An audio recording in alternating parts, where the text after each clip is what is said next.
Dernière formalité. Après 6 ans d'incarcération pour l'assassinat de sa sœur, Mohamed Wassim quitte la prison centrale de Multan, libre, chaleureusement accueilli par ses frères. À 38 ans, ce Pakistanais peut remercier son avocat. En 2019, lorsqu'il a été condamné à la prison à perpétuité, l'avocat avait promis de le faire acquitter en appel. Aucune preuve, estimait-il, produite contre son client.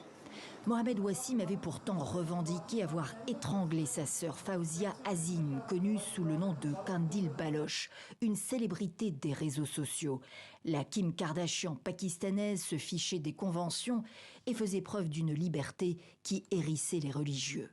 L'assassinat avait provoqué une onde de choc au Pakistan, où près d'1 millier de femmes sont tuées chaque année par leurs proches, au prétexte qu'elles auraient sali l'honneur familial. Il n'y a pas d'honneur à tuer, il n'y a que du déshonneur, surtout quand le crime est perpétré par un frère, un père, un homme de la famille de la victime. 3 mois après les faits, le Parlement pakistanais avait adopté à l'unanimité une loi contre les crimes d'honneur. L'État avait également décidé de se déclarer héritier de la victime afin que le meurtrier ne puisse être libéré, même en cas de pardon de sa famille. C'est pourtant ce qui est arrivé. Elle était ma fille et il est mon fils, déclare sa mère, qui le dit innocent.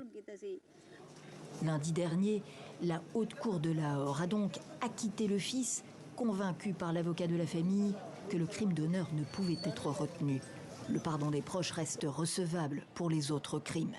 Nouveau tollé de défenseurs des droits humains et de responsables politiques.